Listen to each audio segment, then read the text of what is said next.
Mesdames et messieurs, bonjour et bienvenue sur Lougaré TV. Alors c'est parti pour l'édition de ce jeudi 11 août 2022. Alors on démarre l'actualité avec le concours général qui a été organisé donc ce matin, en tout cas la cérémonie de remise des prix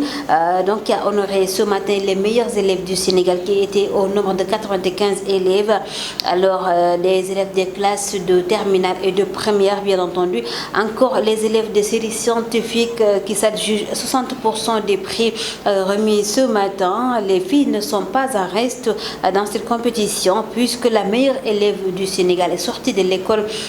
du lycée d'excellence Mariama Ba de Gorée. Elle s'appelle Fatou Niang, élève en classe de première S2. Alors pour cette édition 2022, le professeur Souleymane Boub a été le parrain de cette édition. Le chef de l'État, il a lui donc dirigé, présidé cette cérémonie d'excellence. C'était ce matin au Grand Théâtre. Nous allons suivre la réaction du chef de l'État, Macky Sall.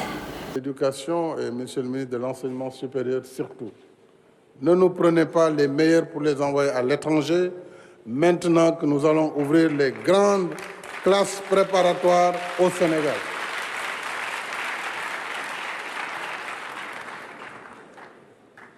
Parce que nous allons former les meilleurs, il serait dommage qu'avec tant d'efforts, que nos meilleurs élèves aillent pour faire des facultés ailleurs, alors qu'ils ont la possibilité de faire les prépas scientifiques ici à Thiès. Et donc, sur la question des bourses, il va falloir, avec les parrains, qu'on ait une réflexion dans le sens de renforcer ces classes préparatoires. En même temps, une stratégie nationale pour la promotion des mathématiques et des sciences est en cours d'élaboration. Ces réformes ne doivent pas être une fin en soi, mais une dynamique qui répond aux besoins de l'heure et aux contingences imprévues, comme le recours au numérique pour assurer la continuité des enseignements et sauver l'année scolaire 2019-2020 au plus fort de la pandémie Covid-19. Nous restons avec lui, le chef de l'État Macky Sall, qui exige un nouveau programme d'investissement massif en matière d'assainissement avant décembre prochain. La question des inondations, bien sûr, a été l'un des sujets phares évoqués lors du Conseil des ministres d'hier. Le chef de l'État a aussi indiqué l'urgence d'accélérer la mise en œuvre de la dernière phase du programme décennal de lutte contre les inondations. Parlons politique à présent avec l'intercoalition Yewwi Wallu qui décide de ne pas participer aux prochaines élections du HCCT et donc compte même proposer une loi pour sa suppression. Alors Déthié Fall, le mandataire de la coalition Yewwi Askan Wi, a annoncé aussi qu'ils ne feront pas de recours concernant les dernières élections législatives. Alors les leaders de l'intercoalition faisaient face à la presse, c'était hier. Nous allons écouter la réaction de Déthié Fall, toujours avec Lougaré TV. gis ngeen ni loolu tey daanaka presse bi interrogé wu nañ ci ni recours yi délai yi day jeex te ba tey gisuñu document gisuñu présence bu mandataire intercoalition yi pour def recours ñuy xamal opinion nationale ak internationale ni defuñu recours au niveau du conseil constitutionnel ndaxte ñi nga xam ni ci lu yàggul situation bi sénégalais di traversé Sénégal di traversé ñoom ñooy lu njiig ñoom ñooy njàkk ñoom ñoo jël liste titulaire éliminé bàyyi ay liste suppléant dem sur un même problème ñu suivre une décision bi nga xam ni moom le ministre de l'intérieur jël kuppati liste titulaire bu Benno Bokk Yaakaar bàyyi seen liste suppléant alors que avant loolu di dab waa Benno Bokk Yaakaar daboon na Dakar liste Yewwi te bi mu dabee Dakar liste Yewwi ñaar yëpp le ministre de l'intérieur rejeté ndoo woon kuppatiwul woon conseil constitutionnel suivre loolu ci bi ginnaaw bi nga xamee ni moom le ministre de l'intérieur def kon dañu ñooñu dañu amatul confiance ci ñoom te peuple bi amatul confiance ci ñoom kon ku peuple bi amatul confiance ci yow nit ñi amatuñu confiance ci yow classe politique bi amatul confiance ci yow kon amul lu ñu fay déposer di ay recours di perdre suñu temps parce que ñaari député ba ñett yi nu président Macky Sall jëlal ci bi mu gonflé yenn chiffres yi gonflé yenn département yi xanaa lekk cere bu neex a neex rek mooy yóbbee ñangeen yeeg mengeen yi ñuy gént ni benn député wala ñaar yooyu wala ñett yooyu conseil constitutionnel dinañu ko delloo leer na leen du ci wàññi lu mu ci yokkul du ko ci wàññi ci député président Macky Sall. Justement, par rapport à cette suppression proposée du Haut Conseil des collectivités territoriales et du CESE, une proposition des leaders de l'intercoalition Yewwi Askan Wi Wallu Sénégal qui ne laisse pas indifférents les populations du Sénégal. En tout cas, ici à Guédiawaye, ils se sont prononcés sur la question unanimement. Et donc, nous allons suivre justement la réaction de quelques citoyens rencontrés par notre correspondant Aïssatou Ndiaye. mooy opposition bi li ñu nekk rek mooy dëgg ndax réew mi coono bi dafa bare te ñi ñu jiite seen problème mooy di nguuru rek di jël alalu réew mi di ko dundee population Sénégal bi di sonn ndax dañ nekk ci benn réew boo xam ni réew mi lépp koom-koom la réew bu amee géej am dex am jant am or am sarcom am phosphate ba pare population bi barewul ñi jiite réew mi nañu yërëm population bi ndax ndaw yi sonn nañu mag ñi sonn nañu njàng mi dara doxul kon li may wax mooy opposition bi fi ñu teg seen tànk foofu rek la buñ ko teggi ndax Macky Sall na xam ni fi jële woon mbër mu mag bu ñuy wax président Abdoulaye Wade keroog bi mu jiitee ba bëgg def 3e mandat population bi dañu insister ñu xeex ba jële ko fi kon Macky Sall moom tam na def ci boppam ci ni réew mi pare nañ ci moom pexe yu mu mën a teg ak plan bu mu mën a teg nguur yàlla moo ko yor yàlla ko indi woon ci réew mi jiital ko ci suñu kanam mais li ñu jàngat ci xam-xamu nit ku xool ni muy demee xam ni Macky Sall jeexal na ci nguur gi. loo xam ni amalul askan wi benn njëriñ daal ñu supprimer ko moo gën su fekkee ne day indi ay dépenses yoo xam ne dépenses yi inutile la ba pare te du amal askan wi njëriñ ñu supprimer ko. te ñu bàyyi noonu parce que lu indi complication ak dépense yoo xam ne day indi complication moom jaru ko ñu bàyyi ko noonu ñu supprimer ko. comprendre ma carrément njëriñu élection territoriale yi. mi kii wu ma maîtriser wu ma ko daal mais daal su fekkoon sama sago su dee loo xamante ne bu ñu ko defee ba pare population bi dinañ ci sentir seen bopp d'accord naa si. mais su fekkee bu ñu ko defee ba pare dañ non seulement élection dafa mën a yóbbu xaalis day génne ay dépenses suñ ko defee ba pare te amul benn njëriñ ci askan bi gisuñu si suñu bopp daal vaut mieux daal ñu annuler ko moo gën dans ce cas moom damay ànd ak opposition bi si li ñu wax mais su fekkee amal na njëriñ askan bi moom mun nañu bàyyi ñu def ko daal ñu continuer di ko def man daal loolu laa si gis. Parlons à présent toute autre chose dans cette actualité. Le cadre unitaire des syndicats du transport routier du Sénégal était en conférence de presse. Voilà, le collectif des transporteurs des 14 camions, on se rappelle encore, brûlés au Mali, qui appelle aujourd'hui le chef de l'État, Macky Sall, à respecter tous ses engagements. Alors, ce sinistre qui date du 20 septembre 2021 fait encore couler beaucoup d'encre et de salive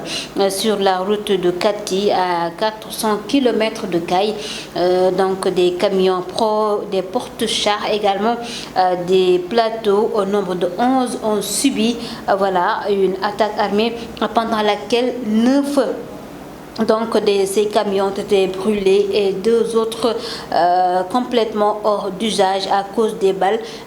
qu'ils ont reçues. Et on s'en rappelle également, selon en tout cas Gora Khouma de l'Union des routiers du Sénégal, le chef de l'État Macky Sall avait donc reçu un audience collectif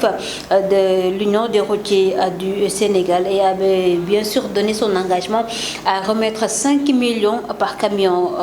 endommagé. Et depuis lors, il ne voit pas encore la couleur de cet argent. Aujourd'hui, il invite le chef de l'État à revoir sa copie concernant ses engagements. Alors, Gora Khouma, il fait partie de ce collectif. Nous suivons sa réaction. dal doomu sénégalais yi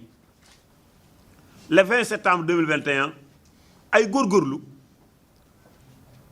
am seeni camion dem Mali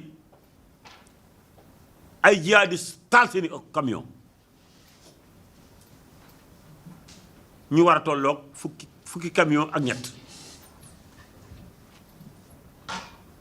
te ñun suñu yoon dafa nekkul ci la xew Mali ki seeni problème interne ñun ay góorgóorlu rek la ñu woon ñu lakk seeni oto ñu jóge fa ñëw seet si secrétaire général ministère bi wax ko naqar wi ñu dab ca Mali moom aussi mu boole ñu ak ministre des transports ñu dem toog ak moom wax ko tamit li ñu naqari collectif bi ak man ñu dem toog wax ko li ñu naqari mu jël fa engagement ne dina dem toog ak président de la République pour mën ko eggee naqaru sénégalais yi nga xam tey ji ay góorgóorlu lañu te ndog dal leen ci Mali boobu ak tey ñuy xaar dégguñu dara ba yàlla def cadre unitaire am audience ak président de la République yàlla dénk ma jiite loola kàddu ko keroog ñu wax ci point yu bari nag yu bari sax lu bari ba egsi nag ci point bi nga xam ne tey jii moo ñu fi dajal tey jii mooy camion yi nga xam ne ay sénégalais ñoo ko moom te suñu yoon nekku ci conflit ba am biir Mali liggéey rek a taxaw ñu dugg biir Mali ñu taal leen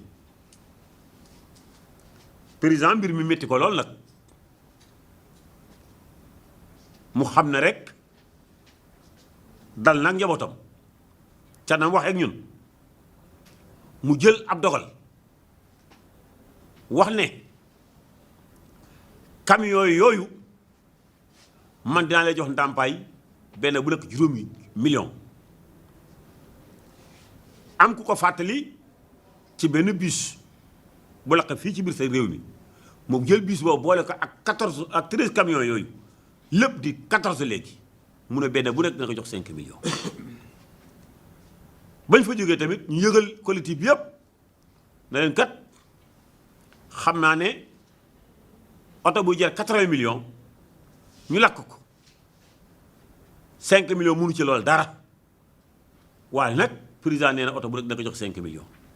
Parlons à présent de ce phénomène d'infanticide qui est devenu récurrent ces derniers jours. Il ne se passe pas une seule journée où on ne parle pas de cette information dans les médias. Alors, occasion saisie par la rédaction afin de poser le débat chez les populations ici à Guédiawaye en tout cas. Et les avis sont unanimes. Ils trouvent que ça n'a pas d'explication, le fait de jeter son enfant à la poubelle. Alors, nous allons recueillir quelques informations de ces citoyens rencontrés par Bintou Cissé. jël doom di ko santé moom ci mbedd bi moom jaadul wax dëgg yàlla ndax am nañu bëgg doom te amuñu ko loo tax boo amee doom da nga ko war a téye soo ko mënta téye nga dem yóbbu ko ci farina yi ñu téyel la ko moo gën nga di ko sànni ci mbedd mi waaw loolu daal moom jekkul jaaduwul ndax ëmb dafa metti aussi dafa metti wax dëgg yàlla kon nag jël doom ba pare di ko sànni jaaduwul. Ah oui, très défavorable dans la mesure où loolu mooy li nga xam ne moo gën a bon ci li nit mën a def parce que moom kii def loolu suñ ko defoon loolu tey du ko fekkee waaw. parce que ëmb dafa metti 9 mois de grossesse nga ëmb ko xëy wasin dama defe ne soo mënta téye sa doom sax mbaa nga rus koo téye war nga koo yóbbu feneen fuñ la ko mën a téyelee ci li ma yaakaar ndax ëmb dafa metti 1 mois ba 9 mois metti na mat ñëw tegu ci nga wasin ci jàmm war nga jël sa doom jox ko say mbokk maa nga dem feneen fu ñuy téye ay xale nga yóbbu fa sa doom ñu téyel la ko waaw. Voilà, mesdames et messieurs, ça n'est tout pour l'actualité sur Lougaré TV. Merci à vous tous de l'avoir suivi. À tout de suite, la version Wolof. mbokk yi xarit yi Lougaré TV bismillah ci xibaar yi nag dañ ko dooree lu jëm ci concours général ba nga xam ne danañ ko amal tey jilee maanaam remise de prix bi ki ko jiite di njiit réew mi Macky Sall moo ngi woon foofee ca Grand Théâtre bu Ndakaaru ngir nag sargal juróom-ñeent fukk élèves ak juróom yi nga xam ne gis nañ ne ñoom ñoo gën a xarañ ci réew mi ci atum 2022 bile kañu ko parrainé nag moo di le professeur Souleymane Mboup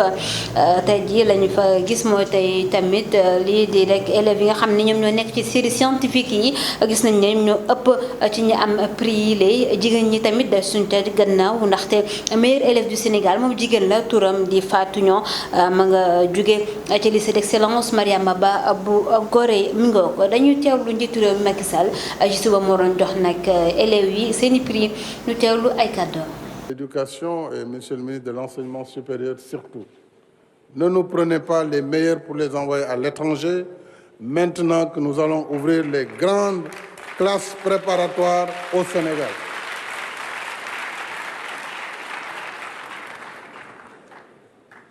Parce que nous allons former les meilleurs, il serait dommage qu'avec tant d'efforts, que nos meilleurs élèves aillent pour faire des facultés ailleurs, alors qu'ils ont la possibilité de faire les prépas scientifiques ici à Thiès. Et donc, sur la question des bourses, il va falloir, avec les parrains, qu'on ait une réflexion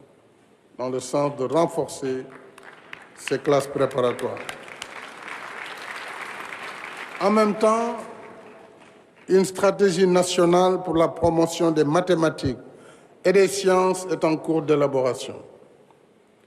Ces réformes ne doivent pas être une fin en soi, mais une dynamique qui répond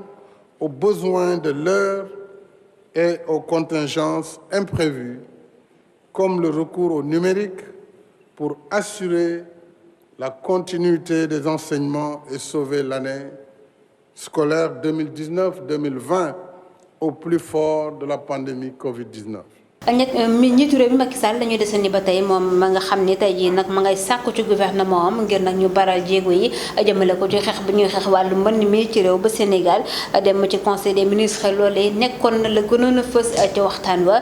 ci noonu ñu ngi xamal ne moom njiitu réew mi Macky Sall nag ma ngay sàkkuwaat beneen programme bu yees ba nga xam te ni ma nga jëm ci wàllu assainissement maanaam Dakar ak lu ko wër ñu gën ko assainir ngir nag ñu mën a moytu mbënd fii ci réew mi moom njiitu réew desu ca ndaxte rek wax na itam lu jëm ci rek programme décennal bi nga xam ne nguur gi dooroon na ko nañ ko gën a nag baral yëf yi ngir nag ñu mën a mucc ca la nga xam te ni Ndakaaru mi ngi ko doon dund ay bés yu génn ci taw yu metti yi fi amoon. ñu wax lu jëm ci wàllu politique geek intercoalition wàllu Yewwi ñoom nag dañoo jël dogal ne rek dañuy boycotté lu jëm ci élection yu nga xam te ne ñu ngi xaar fii ci réew mi muy élection yi ñu war a tabb ay conseillers ci au conseil des collectivités territoriales ñoom nag nee nañ dañ ci banque seen yoxo dañ ci bokk Déthié Fall ak nga mu àndal ni ki dem ñu ngi doon jënd ak taskatu xibaar yi la ñu xamle moo dina rek yooyu ay poste la nga xam te ni dafay rek lekk koppar te amul benn njëriñ ci askan wi loolee la ñu xamle démb ci kanamu taskatu xabaar yi dañuy teewlu seen kàddu moom Déthié Fall ba tey ànd ci Lougaré TV. gis ngeen ni loolu tey daanaka presse bi interrogé wu nañ ci ni recours yi délai yi day jeex te ba tey gisuñu document gisuñu présence bu mandataire intercoalition yi pour def recours. ñuy xamal opinion nationale ak internationale ni defuñu recours au niveau du conseil constitutionnel ndaxte ñi nga xam ni ci lu yàggul situation bi sénégalais yi di traversé Sénégal di traversé ñoom ñooy lu njiig ñoom ñooy njàkk ñoom ñoo jël liste titulaire éliminé bàyyi ay liste suppléant dem sur un même problème ñu suivre une décision bi nga xam ni moom le ministre de l'intérieur jël kuppati liste titulaire bu Benno Bokk Yaakaar bàyyi seen liste suppléant alors que avant loolu di dab waa Benno Bokk Yaakaar daboon na Dakar liste Yewwi te bi mu dabee Dakar liste Yewwi ñaar yëpp le ministre de l'intérieur rejeté ndoo woon kuppatiwul woon conseil constitutionnel suivre loolu ci bi ñu naaw bi nga xamee ni moom le ministre de l'intérieur def kon dañu ñooñu dañu amatul confiance ci ñoom te peuple bi amatul confiance ci ñoom kon ku peuple bi amatul confiance ci yow nit ñi amatuñu confiance ci yow classe politique bi amatul confiance ci yow kon amul lu ñu fay déposer di ay recours di perdre suñu temps parce que ñaari député ba ñett yi nu président Macky Sall jëlal ci bi mu gonflé yenn chiffres yi gonflé yenn département yi xanaa lekk cere bu neex a neex rek mooy yóbbee ñangeen yeeg mengeen yi ñuy gént ni benn député wala ñaar yooyu wala ñett yooyu conseil constitutionnel dinañu ko delloo leer na leen du ci wàññi lu mu ci yokkul du ko ci wàññi ci député président Macky Sall. ak gannaaw lu jëm nag la nga xam te ni moom Déthié Fall moom tamit doon na ko sàkko ci conférence de presse boobu la bokk na ci ñu supprimer maanaam ñu rek dindi ba mu set wecc ci lii di Haut Conseil des collectivités territoriales ndaxte amul benn njëriñ loolee nag del nañ ko def ko ab samp laaj dem xot askan wi lan lañ ci xalaat ñoom ñu ci bëri en tout cas la ñu gis moo dina rek bu fekkee intérêt askan wi ma nga ca pourquoi pas nañ ko wéyal bu ci nekkul nag nañ ko dakkal ba mu set wecc ay Aïssatou Ndiaye demoon am quelques informations ci askan wi nañ teewlu seen réaction. mooy opposition bi li ñu nekk rek mooy dëgg ndax réew mi coono bi dafa bare te ñi ñu jiite seen problème mooy di nguuru rek di jël alalu réew mi di ko dundee population Sénégal bi di sonn ndax dañ nekk ci benn réew boo xam ni réew mi lépp koom-koom la réew bu amee géej am dex am jant am or am sarcom am phosphate ba pare population bi barewul ñi jiite réew mi nañu yërëm population bi ndax ndaw yi sonn nañu mag ñi sonn nañu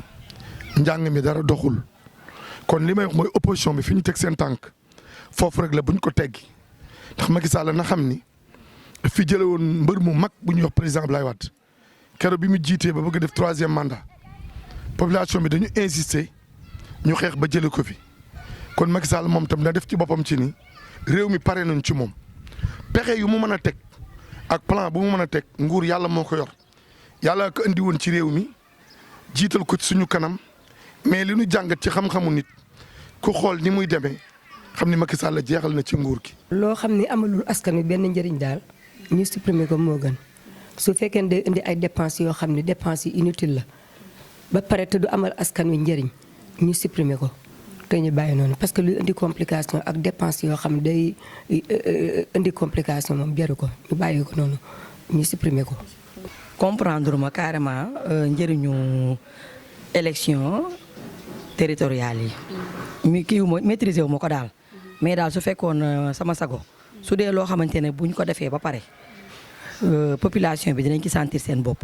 d'accord naa si. mais su fekkee buñ ko defee ba pare dañ non seulement élection dafa mën a yóbbu xaalis day génne ay dépenses suñ ko defee ba pare te amul benn njëriñ ci askan bi gisuñu si suñu bopp daal vaut mieux daal ñu annuler ko moo gën. dans ce cas moom damay ànd ak opposition bi si li ñu wax mais su fekkee amal nañ njëriñ askan bi moom mun nañu bàyyi ñu def ko daal ñu continuer di ko def man daal loolu laa si gis.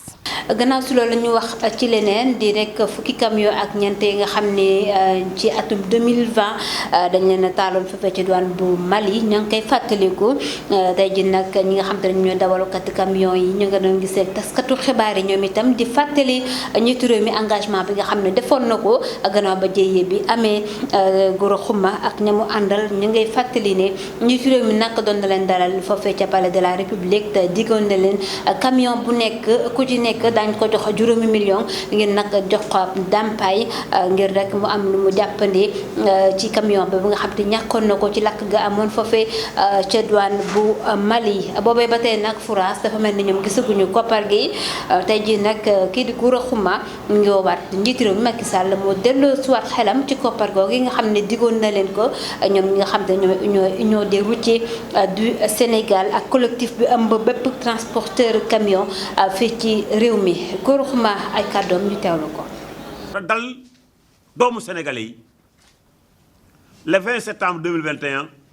ay góorgóorlu am seeni camion dem Mali ay jihadistes taal seeni camion ñu war a tolloog fukki camion ak ñett te ñun suñu yoon dafa nekkul ci la xew Mali ki seeni problème interne ñun ay góorgóorlu rek la ñu woon ñu lakk seeni oto ñu jóge fa ñëw seet si secrétaire général ministère bi wax ko naqar wi ñu dab ca Mali moom aussi mu boole ñu ak ministre des transports ñu dem toog ak moom wax ko tamit li ñu naqari collectif bi ak man ñu dem toog wax ko li ñu naqari mu jël fa engagement ne dina dem toog ak président de la République pour mën ko eggee naqaru sénégalais yi nga xam tey ji ay góorgóorlu lañu te ndog dal leen ci Mali boobu ak tey ñuy xaar dégguñu dara ba yàlla def cadre unitaire am audience ak président de la République yàlla dénk ma jiite loola kaddu ga keroog ñu wax ci point yu bari nag yu bari sax lu bari ba egsi nag ci point bi nga xam ne tey jii moo ñu fi dajal tey jii mooy camion yi nga xam ne ay sénégalais ñoo ko moom te suñu yoon nekku ci conflit ba am biir Mali liggéey rek a taxu ñu dugg biir Mali ñu taal leen président mbir mi métti ko lool nag mu xam ne rek dal nag njabootam ca na wax ak ñun mu jël ab dogal wax ne camion yooyu man dinaa lay jox ndàmpaay benn bu nekk 5 millions am ku ko fàttali ci benn bus bu lakk fii ci biir sa réew mi moom jël bus boobu boole ko ak 13 camions yooyu lépp di 14 léegi mu ne benn bu nekk dina ko jox 5 millions bañ fa jógee tamit ñu yëgal collectif bi yëpp na leen kat xam naa ne oto buy jar 80 millions ñu lakk ko 5 millions mënu ci loolu dara waaye nag président nee na oto bu nekk dina ko jox 5 millions. dañu ñëw ci phénomène ba ñu tuddee infanticide maanaam jur doom sànni dafa mel ni nag dafa dellusiwaat fii ci réew mi mu gën a bari ndaxte mënuñu jàll benn bés rek duñu dégg information ci média yi nekk na nag occasion maanaam prox ndollo ci rédaction bi muy dem seeti askan wi lan lañ ci xalaat lan moo waral lu nu mel ñoom nag kàddu gi benn la moo di tey ji am benn explication boo mën a joxe ngir nag mën a dëggal loolee maanaam di jur doom di ko sànni ci mbalit dañuy dem teewlu seeni réaction ak Bintou Cissé. jul doom di ko santé moom ci mbedd bi moom jaadul wax dëgg yàlla ndax am nañu bëgg doom te amuñu ko loo tax boo amee doom danga ko war a téye soo ko mënta téye nga dem yóbbu ko ci farina yi ñu téyel la ko moo gën nga di ko sànni ci mbedd mi waaw loolu daal moom jekkul jaaduwul ndax ëmb dafa metti aussi dafa metti wax dëgg yàlla kon nag jul doom ba pare di ko sànni jaaduwul. Ah oui, très défavorable dans la mesure où loolu mooy li nga xam ne moo gën a bon ci li nit mën a def parce que moom kii def loolu suñ ko defoon loolu tey du ko fekkee waaw. parce que ëmb dafa metti 9 mois de grossesse nga ëmb ko xëy wasin dama defe ne soo mënta téye sa doom sax mbaa nga rus koo téye war nga koo yóbbu feneen fuñ la ko mën a téyelee ci li ma yaakaar ndax ëmb dafa metti 1 mois ba 9 mois metti na mat ñëw tegu ci nga wasin ci jàmm. war nga jël sa doom jox ko say mbokk maa nga dem feneen fu ñuy téye ay xale nga yóbbu fa sa doom ñu téyel la ko waaw. mi nga bokk xarit yi lii bokk na ci li fi gënoon fës ci xibaar yi fii ci Lougaré TV di jaajëfal encore une fois teewlu bi di leen jox rendez-vous suba incha allah.